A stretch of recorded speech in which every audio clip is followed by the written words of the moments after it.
बिस्मिल्लाहिर्रहमानिर्रहीम।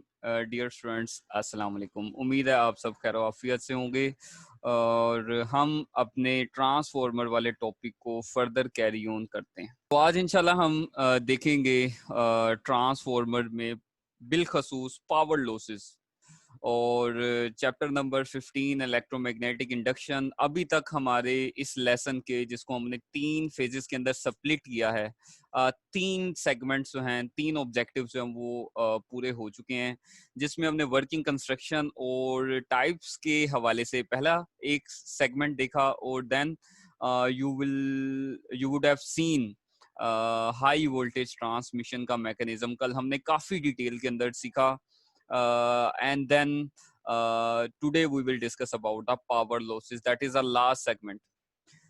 So let us now proceed. Following contents have already been covered, which are marked highlighted green, whereas today we would like to cover these 3 parts.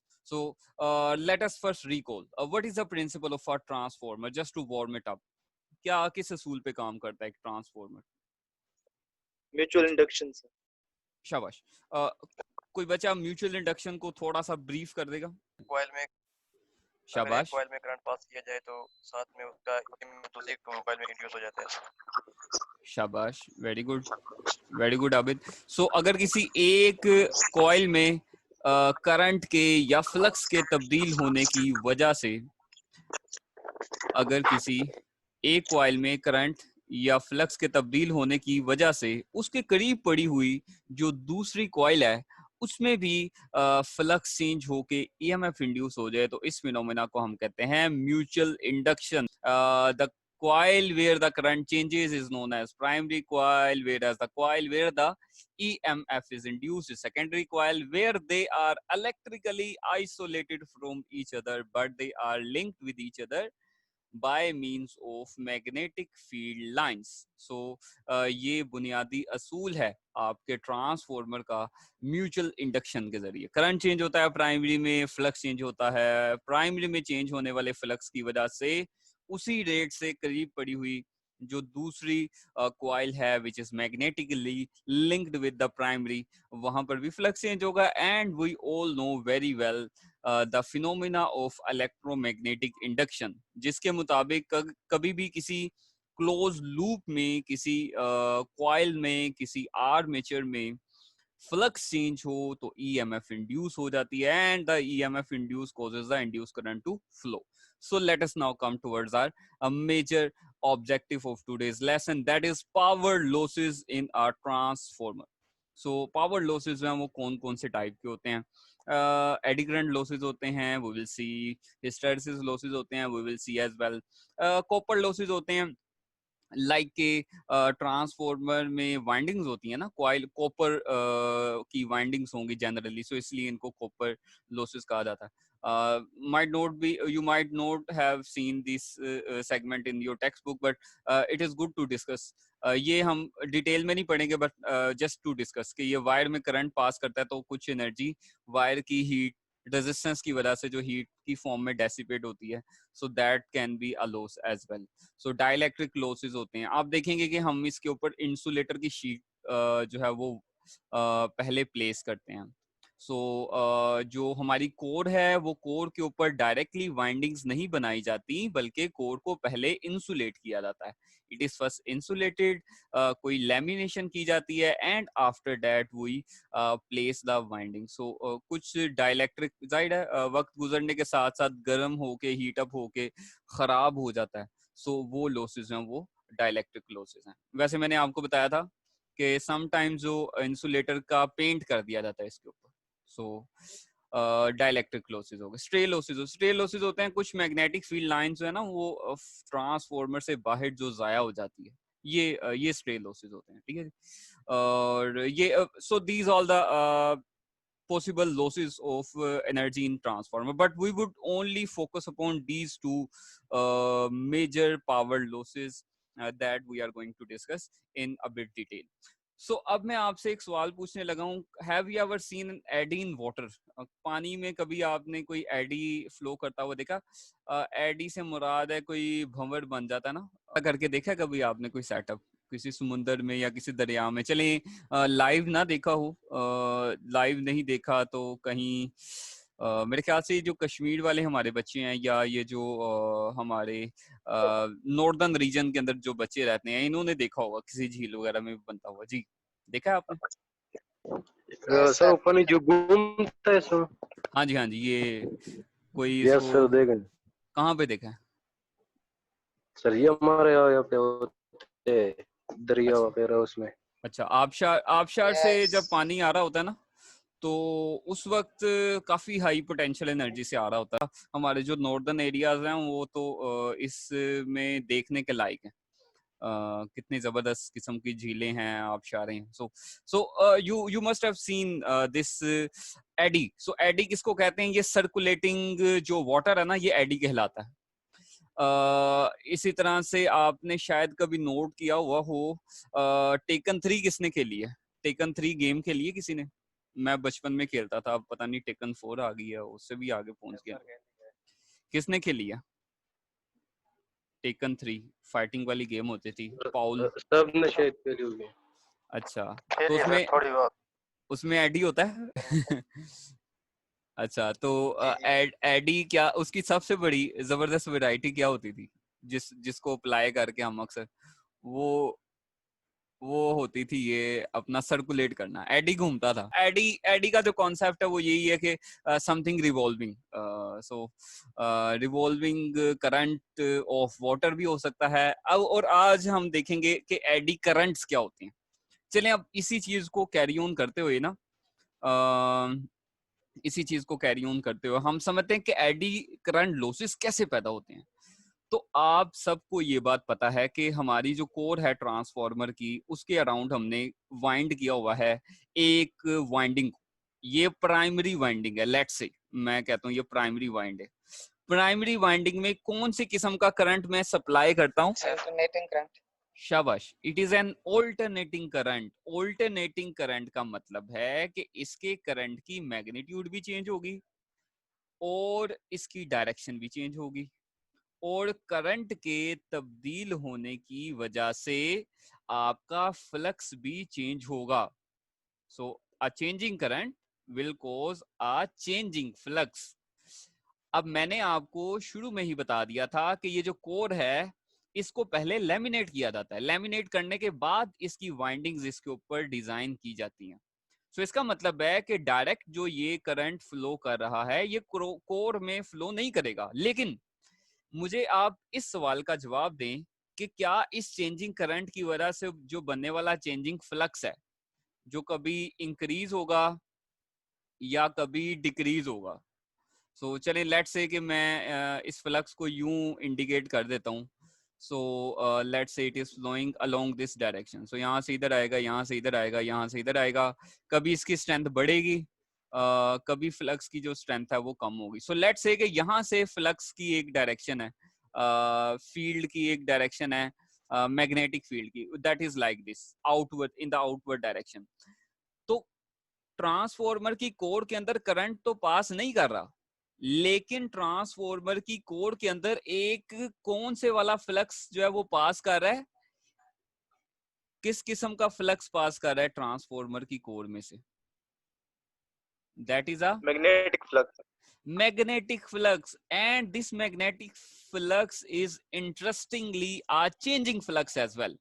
So यहाँ पर जो flux change हो रहा है, this changing flux आपको सबको याद है किसी भी कंडक्टिंग पाथ में, जाहिर है ये आयरन की बनी है ना, सॉफ्ट आयरन की, तो iron is a conductor, it can conduct. So iron के इस कंडक्टर के अंदर इस करंट के पास करने की वजह से ये होगा कि ये अब आप सब लोग याद करें, चेंजिंग फ्लक्स क्या इंड्यूस कर देता है? इंड्यूस करंट फ्लो नहीं करता चेंजिंग करंट की वजह से, करता है ना? तो आप सबको ये बात याद होगी कि जब करंट जो था दैट वाज स्ट्रेट, मैं प्रीवियस चैप्टर में आपको लेके जा रहा हूँ, when current was straight, so we found कि इसके अराउंड मैग्नेटिक फील्ड किस तरह के पैटर्न में बनती थी? स्ट्रेट बनती थी, सर्कुलर। शाबाश, सर्कुलर बनती थी। When current was straight, a changing current, let's say changing ना भी हो, it will be circular, तो यहाँ पर flux was circular, and you must remember कि जब करंट सर्कुलर था, कहां पर सर्कुलर था करंट, मुझे बताएं जरा। सोलेनाइड में, सोलेनाइड में शाबाश, करंट जो था दैट वाज सर्कुलर, लेकिन वहां पर जो फ्लक्स था that was something like a bar magnet, और वहां पर जो फ्लक्स था that was in this direction. तो इसका मतलब है जब करंट स्ट्रेट है तो मैग्नेटिक फील्ड सर्कुलर है। When current is circular then flux can be suppose to be along some certain direction. चलें ये नॉर्थ की डायरेक्शन कह लेते हैं हम। तो बेटा यहाँ पर भी ऐसा ही होगा। आप देखें इस एरो को जो मैंने यहाँ पर इंडिकेट करने की कोशिश की है, ये एरो आपको ये शो कर रहा है कि फ्लक्स, मैंने इसको कट अवे व्यू से दिखाया। तो जब आपका फ्लक्स जो है दैट इज स्ट्रेट, फ्लक्स जो है वो बाहर की तरफ आ रहा है, और कौन सा फ्लक्स है ये भाई, एक चेंजिंग फ्लक्स है। तो चेंजिंग फ्लक्स के अराउंड, चेंजिंग फ्लक्स की वजह से आपके करंट इंड्यूस हो जाएगा, और वो किस किस्म का करंट होगा, that will be a circulating current. और ये सर्कुलेटिंग करंट क्या करेगा, ये बच्चों इस तरह से करेगा कि ये ट्रांसफॉर्मर की कोर के अंदर इस फ्लक्स के अराउंड सर्कुलेट करता रहेगा, ट्रांसफॉर्मर की कोर के अंदर। सो ये समझ लें अतन करता रहेगा अंदर। ये जो करंट है, ये इलेक्ट्रॉन्स जो हैं ये अतन कर रहे हैं। क्यों अतन कर रहे हैं भाई, क्योंकि इनको खुला एरिया मिला हुआ है कि भाई flux is straight, so the it current will be induced and it will start doing a turn, playing circulating dance inside the core of transformer. अच्छा जी, सो ये करंट का नुकसान क्या है, हम इसको तस्करा क्यों कर रहे हैं। इस करंट का नुकसान ये है कि जब फ्लक्स के अराउंड सर्कुलर पाथ के अंदर रोटेटिंग मैकेनिज्म में ये करंट फ्लो करता है ना, तो इसकी वजह से आपको पता ना सबको ये वाली एनर्जी है H is equal to I square R T. तो जितना ये एडी करंट ज्यादा होते हैं ना ट्रांसफॉर्मर की कोर में, ये दनदनाते फिरते हैं, उतना ही आपकी हीट लॉसेस ज्यादा होती हैं और आपका ट्रांसफॉर्मर की कोर है वो गर्म हो जाती है। सो ये वजह है कि this is eddy current loss. So let us see the mechanism again. Magnetic flux change होता है, obviously it is a changing magnetic flux. उसके चेंज होने की वजह से करंट इंड्यूस हो जाता है, और वो किस तरह से इंड्यूस हो जाता है, फ्लक्स के परपेंडिकुलर, फ्लक्स के अराउंड सर्कुलर पाथ के अंदर। सो मैं इसको बड़ी आसानी से एक टर्म का नाम देता हूँ। एडी करंट्स क्या है, circulating currents. Circulating currents in the core of a transformer, जो किस वजह से बनते हैं, फ्लक्स के चेंज होने की वजह से। और ये सर्कुलेटिंग करंट्स हीट एनर्जी के लॉस का बाइस बनते हैं ट्रांसफॉर्मर की कोर के अंदर। अब इस प्रॉब्लम का हल क्या है, इस प्रॉब्लम का हल ये है कि देखें जी, आपने अतन करना है। मैं अक्सर वैसे क्लास के अंदर जब फिजिकली स्टूडेंट्स होते हैं तो मैं अतन के लिए मैं कहता हूँ ले जी खुला मैदान है, पूरी ग्राउंड है, ले जी कर लें फिर अतन। तो पूरे ग्राउंड के अंदर करंट जो है वो सर्कुलेट, आप जो है वो एज इलेक्ट्रॉन आप घूम सकते हैं, यू कैन सर्कुलेट। लेकिन अगर मैं कह दूं कि छोटा सा पासेज है, मैं कह दूं कि एक छोटी सी गली है, छोटी सी स्ट्रीट है, मैं बजाय इसके कि इसको एक डायरेक्ट इस तरह के मैकेनिज्म का बनाऊं, मैं ऐसा नहीं बनाता, बल्कि मैं क्या करता हूं, मैं कहता हूं छोटी छोटी जो शीट्स ऑफ, हर ये शीट्स यूज करें 1 2 3, और इन शीट्स के साथ जैम की तरह ना, जिस तरह स्लाइसिस के दरमियान में जैम लगाया जाता है ना, उसी तरह से ये थिन इंसुलेटेड शीट्स बनाई जाती हैं। और इन इंसुलेटेड शीट्स यानी शीट बनाई, और शीट बनाने के ऊपर इसको पेंट कर दिया इलेक्ट्रो केमिकली ना, जिस तरह से हम इलेक्ट्रो प्लेटिंग करते हैं ना, इंसुलेटर का पेंट इसके ऊपर चढ़ा दिया जाता है। फिर अगली शीट, और ये थिन जो शीट्स हैं, इन थिन शीट्स को फिर बाद में आपस में मिला दिया जाता है, ताकि अब इसका फायदा क्या है, इसका फायदा ये है, अब आप देखें इसका फ्रंटल एरिया। अब जब इसका फ्रंटल एरिया कम हो जाता है ना, तो आपको मैं कहूँ भाई गली के अंदर रतन करें, और एक ऐसी गली के अंदर जिसमें रास्ता ही बहुत कम। Ideally liked, ideally used to enjoy, हम जब फिजिकल कैंपस में हम जब पार्टी सीन करते थे, सो वो यूज्ड टू डू दिस, ठीक है, सो ऑल अराउंड। सो अगर मैं ये उस वक्त पॉसिबल है ना जब एरिया खासा ज्यादा हो, यानी कि मैंने अगर बिल्कुल एक सिंगल डायरेक्ट एक यूनिट पूरा यूज कर लिया है कोर का, और फ्रंटल एरिया से वो ऐसे नजर आ रहा है, तो जब ऐसे नजर आएगा तो ऑब्वियसली आसानी से इलेक्ट्रॉन्स है वो सर्कुलेट कर सकें गे। तो अब हम इसका हल क्या निकालते हैं? अब हम इसका हल ये निकालते हैं, हमने बजाय इसके कि इसको एक सिंगल यूनिट का बनाएं, हमने थिन शीट्स को यूज किया और हर शीट के दरमियान में हमने शीट को I will show you in the animation, her sheet को पेंट किया इंसुलेटर के साथ। उसके बाद हम इनको यूनिफाई कर देते हैं। तो इसका फायदा क्या होता है? इसका फायदा ये होता है करंट तो इंसुलेटर में से नहीं ना गुजर सकता, तो दरमियान में डाई इलेक्ट्रिक है हर शीट के दरमियान में जो यहाँ पर जुड़ी हुई हैं, इन सब के दरमियान में डाई इलेक्ट्रिक है, so current can not pass through. So in this way हम जब एरिया कम कर देते हैं, तो अब मैं कहूँ भाई जी ये मेरा मोहल्ला है, यहाँ पर मैं अब करो जी आता नहीं यहाँ पे। सो अब अगर ये इलेक्ट्रॉन्स हैं और मैं इनको कहूँ ले जी just perform the dance in circular path, so it will be very difficult, so they will get obviously confused and for electrons we will not have that area के ये सर्कुलेटिंग करंट्स ज्यादा मूव। तो इस तरह से हम heat losses को minimise कर सकते हैं by insulating the sheets. So क्या करते हैं जी हम, in order to avoid the heat losses हम thin layers of insulated sheets बनाते हैं। अब देखें ये शीट मुकम्मल है, मुकम्मल होने से मुराद है कि फ्लक्स तो गुजरता रहेगा, चेंजिंग फ्लक्स तो पास होता रहेगा इस शीट में से भी इस शीट में से भी, तो फ्लक्स का रास्ता तो अभी भी मुकम्मल है, लेकिन हमने किस पाथ को अवॉइड कर दिया है, हमने करंट को सर्कुलेट करने का जो पाथ है ना वो हमने मिनिमाइज कर दिया। सो इस तरह से और इंसुलेशन जो है वो बड़ी वेल अरेंज होनी चाहिए, वेल मैनेज होनी चाहिए। सो इस तरह से हम एडी करंट को मिनिमाइज कर सकते हैं। सो एडी करंट्स के लिए we will explore at the end, so we are left with almost 6 minutes. तो हिस्टैरिसीस लॉज देख लें।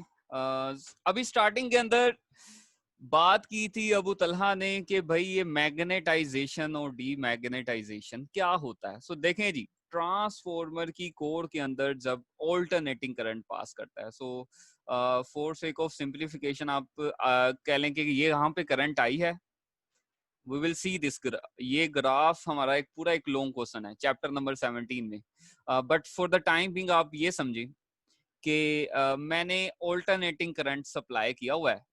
सो जब ये ऑल्टरनेटिंग करंट का ये वाला हाफ होगा ये पॉजिटिव है, और इसके बाद आपको पता ना ऑल्टरनेटिंग करंट अपनी पोलैरिटी भी रिवर्स कर लेता है, सो इसकी पोलैरिटी भी रिवर्स हो जाएगी, सो it will move on this side, so in negative cycle में। सो ऑल्टरनेटिंग करंट जो है वो पलटता झपटता रहता है, यानी कि कभी पॉजिटिव हाफ में कभी नेगेटिव हाफ में। तो जब हम ऑल्टरनेटिंग करंट बढ़ाते हैं, भाई करंट बढ़ता है बढ़ता है बढ़ता है, तो मैग्नेटिक फील्ड भी बढ़ती बढ़ती बढ़ती है। एक पॉइंट पर मैग्नेटिक फील्ड की स्ट्रेंथ मजीद इजाफा होने के काबिल नहीं रहता। ये नहीं चले मैं आपके समझाने के लिए, because I have already told के ये तो हम पढ़ेंगे डिटेल में, फिलहाल आपको समझाने के लिए बता रहा हूँ कि एक साइड नॉर्थ पोल इधर बन गया, साउथ पोल इधर बन गया, कोर की बात कर रहा हूँ। तो होता ये है बच्चों कि जब करंट रिवर्स होता है, यानी कि आपको ये बात मालूम होगी कि करंट रिवर्स होने के बाद होना ये चाहिए कि मैग्नेटिक फील्ड भी रिवर्स हो जाए, यानी नेक्स्ट केस के अंदर यहाँ पर नॉर्थ बन जाए और यहाँ पर साउथ बन जाए, ये हम कोर की बात कर रहे हैं। लेकिन ये इतनी आसानी से नहीं होता, बल्कि मटेरियल के ऊपर डिपेंड करता है। कुछ मटेरियल्स तो बड़े अच्छे, जैसे स्टूडेंट्स भी होते हैं ना, कुछ बड़े सॉफ्ट होते हैं, कुछ बड़े जो है वो क्या लें कि डिफिकल्ट टू टैकल होते हैं, वो अपनी बात यानी जिद्दी टाइप होते हैं। तो अगर तो सॉफ्ट मैग्नेटिक मटेरियल हो तो जैसे ही करंट अपनी डायरेक्शन चेंज करेगा तो वो अपनी मैग्नेटिक फील्ड की डायरेक्शन भी उसके साथ आसानी से चेंज कर लेंगे। ऐसे मटेरियल्स का हिस्टैरिसीस लूप एरिया कम होता है, ये इनका मैग्नेटिक हिस्टैरिसीस कम होता है, तो ये कम होगा तो हमें कम एनर्जी लगानी पड़ेगी। जैसे मैं स्टूडेंट्स को कहता हूँ ना कि भाई मैंने कहा ले जी मैं just hold on a minute, मैं अभी आ जाता हूँ। सो कुछ स्टूडेंट्स हैं जो आसानी से मानने वाले हैं, वो मान जाएंगे, कुछ जो हैं वो हो सकता है कि आई ना उनको मुझे बुलाना पड़े, स्पेशल मैसेज करना पड़े, भाई आ जाओ आपकी मेहरबानी है, ठीक है। So same is the attitude of soft magnetic materials which are easy to magnetise and easy to demagnetise. मैं कहूंगा हाँ, ये कहेंगे हाँ, मैं कहूंगा राइट तो ये राइट चल जाएंगे, ये लेफ्ट है तो लेफ्ट। लेकिन हार्ड मैग्नेटिक मटेरियल्स में क्या होता है कि जब, क्योंकि ऑल्टरनेटिंग करंट ने तो अपनी डायरेक्शन रिवर्स करते ही रहना है, it will keep on alternating its direction. लेकिन क्या होगा, जब हार्ड मैग्नेटिक मटेरियल होगा ना, तो इसकी डायरेक्शन ऑफ मैग्नेटिक फील्ड को टर्न अराउंड करने में नेक्स्ट साइकिल में कुछ करंट का हिस्सा जाया हो जाएगा। सो जो करंट का हिस्सा जाया हो जाएगा ना, वो हार्ड मैग्नेटिक मटेरियल के अंदर ज्यादा होगा, जिसकी वजह से जाहिर है हमें तो सारी जो एनर्जी मिल रही है ट्रांसफॉर्मर में, वो सारी एनर्जी आ रही है प्राइमरी के साथ कनेक्टेड जो वायर है आपकी, जो वाइंडिंग है आपकी प्राइमरी कॉइल की, वो जनरेटर से आ रही है। तो हम इस एनर्जी को जो प्राइमरी करंट से आ रही है उसका हिस्सा जाया होने से बचाना चाहते हैं, इसलिए हम इस लॉस को डिस्कस कर रहे हैं। तो इसका मतलब है कि अगर हम कोर की वजह से जो मैग्नेटाइजेशन और डीमैग्नेटाइज, इसलिए मैं बात कर रहा था मैग्नेटाइजेशन एंड डीमैग्नेटाइजेशन। सो अगर ये एक साइड पे मैग्नेटाइज हो जाए तो रिवर्स करंट होने के बाद इसको आसानी से डीमैग्नेटाइज हो जाना चाहिए। लेकिन कुछ डोमेन्स उस ही डायरेक्शन में अलाइन रहती हैं और उनको दोबारा से डीमैग्नेटाइज करने में हमें कुछ करंट की एनर्जी रिक्वायर्ड होती है, जो करंट की एनर्जी जाया होती है। इसलिए हम हिस्टैरिसीस लॉस को कैसे डिफाइन करते हैं, वो एनर्जी जो ट्रांसफॉर्मर की कोर के अंदर जाया होती है उसके कोर के मटेरियल को मैग्नेटाइज या डीमैग्नेटाइज करने के लिए। जब मैं कहूँ मैग्नेटाइज या डीमैग्नेटाइज तो इसका मतलब है ऑल्टरनेटिंग करंट है, डायरेक्शन रिवर्स करता जा रहा है, तो कभी एक डायरेक्शन में मैग्नेटाइजेशन हो रही है तो अगले साइकिल में डीमैग्नेटाइजेशन। तो अगर तो सॉफ्ट मैग्नेटिक मटेरियल होगा तो बड़ी आसानी के साथ करंट की रिवर्सल भी होती रहेगी, स्मॉल करंट जो है वो कंज्यूम होगा। लेकिन अगर हार्ड मैग्नेटिक मटेरियल यूज करेंगे तो वो अनसुटेबल होगा ट्रांसफार्मर की कोर के ऊपर। So the remedies use a material which is soft magnetic material just like soft iron. So तो एफिशिएंसी क्या होती है? एफिशिएंसी आपको पता है किसी भी मशीन की क्या होती है? वो उसकी आउटपुट पावर और इनपुट पावर के दरमियान में रेशियो होती है। सो हमने तज़किरा किया था कि ट्रांसफार्मर की जो एफिशिएंसी है ये बाकी इलेक्ट्रिक मशीन्स के मुकाबले में खासी बेहतर होती है, बल्कि 98% के अराउंड होना तो एक कॉमन सी बात है। So it is very efficient machine as compare to motor और जनरेटर, क्योंकि इसमें कोई घूमने वाला सेटअप नहीं है। पॉसिबल जो लॉसेस हो सकते हैं ट्रांसफार्मर की कोर के अंदर वो भी हमने डिस्कस कर लिए हैं, जिसमें दो मेन लॉसेस हमने खास तौर पे डिस्कस किए हैं, जिसमें एक है eddy current loss. Eddy current loss क्या होता है? चेंजिंग करंट की वजह से फ्लक्स में चेंजिंग फ्लक्स पैदा होता है। कोर के अंदर चेंजिंग फ्लक्स की वजह से इसके अराउंड एक सर्कुलेटिंग करंट डेवलप हो जाते हैं, जो ट्रांसफार्मर की कोर के अंदर हीट लॉस का बाइस बनते हैं। इनको हम कहते हैं eddy current loss, circulating currents. मैंने एक अच्छी आपको टर्म बताई। दूसरी बात ये कि हिस्टैरिसीस लॉस क्या होता है, क्योंकि ट्रांसफार्मर के साथ हम ऑल्टरनेटिंग करंट यूज करते हैं, तो हर साइकिल के पोलैरिटी की रिवर्स होने के बाद हमारे करंट का जो डायरेक्शन है वो अगर एक तरफ मैग्नेटाइजेशन करती है तो अगले साइकिल में आसानी के साथ डीमैग्नेटाइजेशन नहीं होती, यानी डायरेक्शन ऑफ करंट के रिवर्स होने के साथ डायरेक्शन ऑफ मैग्नेटिक फील्ड इतनी आसानी से रिवर्स नहीं होती। इसलिए कुछ करंट की एनर्जी कंज्यूम हो जाती है आपके ट्रांसफार्मर की कोर के अंदर मैग्नेटाइज या डीमैग्नेटाइज करने की वजह से। So the energy which is expended in the core of a transformer to magnetize and demagnetize the core is known as hysteresis loss। और इसका हल क्या निकाला जी? ऐसा मटेरियल यूज करें जिसकी जो हिस्टेरेसिस लूप है वो कम हो। We will discuss in detail इंशाल्लाह। लेकिन हिस्टेरेसिस लूप कम होने का मतलब है कि आसानी से मैग्नेटाइज होगा, आसानी से डीमैग्नेटाइज होगा, आपको कम करंट जाया करना पड़ेगा। ले जी, some ways to improve the efficiency that can be considered in short question। Insulation जो है ना वो अच्छी होनी चाहिए, क्योंकि समटाइम्स ऐसे होता है इंसुलेशन में भी बबल बन जाते हैं। लाइक मैंने अगर शीट को इंसुलेट किया ना, तो इंसुलेशन अगर परफेक्ट नहीं है तो उसमें गैप भी है, मसलन कहीं से इंसुलेशन अगर खराब भी होगी तो वो दोनों शीट एक दूसरे के साथ जुड़ जाएंगी, और जब कोई बबल वगैरह बन जाएगा तो उसमें एयर गैप आ जाएगा। तो आपको पता है air is not very good, air is not very good कि वहां पर से मैग्नेटिक फील्ड पास कर सके। दूसरा तरीका है जी, मटेरियल ऐसा यूज करें जिसका हिस्टैरिसीस लूप एरिया हो, आसानी से मैग्नेटाइज आसानी से डीमैग्नेटाइज हो सके, रेजिस्टेंस कम होनी चाहिए। जो वायर आप इस्तेमाल कर रहे हैं ना यहाँ पर प्राइमरी या सेकेंडरी वाइंडिंग के तौर पे, उसकी रेजिस्टेंस कम होनी चाहिए। जनरली वो यूज प्योर कॉपर। तो पावर ट्रांसफार्मर में फ्लक्स लिंकेज ज्यादा से ज्यादा होना चाहिए प्राइमरी और सेकेंडरी के दरमियान में। और उसको प्रैक्टिकली मैंने समझाने के लिए, अगर आप प्रैक्टिकल ट्रांसफार्मर की कोई शक्ल देखें तो प्रैक्टिकल ट्रांसफार्मर की शक्ल के अंदर जो डिफरेंट टाइप्स हैं उनमें से एक टाइप में हम बल्कि इतना क्लोजली उनको वाइंड करते हैं कि समटाइम्स ऐसा किया जाता है कि सेंटर के अंदर प्राइमरी कॉइल है ना अगर, तो इसके बिल्कुल साथ ही हम इसके ऊपर भी समटाइम्स कोई इंसुलेटर रख के इसके ऊपर वो सेकेंडरी वाइंड कर देते हैं ताकि लिंकेज, और यहाँ पर सेकेंडरी कर देते हैं ताकि फ्लक्स लिंकेज मैक्सिमम हो सके। फिजिकली आइसोलेटेड होती हैं electrically, but they are magnetically linked, so that is why we want to increase and maximize the flux linkage between the primary and secondary। कोई एप्लीकेशन बता दें जल्दी जल्दी से ट्रांसफार्मर की जो हमने स्टडी की है। चार्जेस वगैरह में यूज होता है। चार्जर्स में इस्तेमाल होता है, अडेप्टर्स में इस्तेमाल होता है, और कहाँ पे इस्तेमाल होता है? बैटरीज में हो सकता है। बैटरीज में, ठीक है, बैटरीज में यूज नहीं होता, बस चार्जर में चार्जिंग का सिलसिला जो है उसमें यूज होता है वोल्टेज के लेवल को एम्पलीफायर्स में, अडेप्ट करने के लिए। एम्पलीफायर में इस्तेमाल होता एम्पलीफायर्स में, यूपीएस में, है। शाबाश और पावर सप्लाईज में, शाबाश सोलर पैनल कंट्रोलर्स में होता है इस्तेमाल।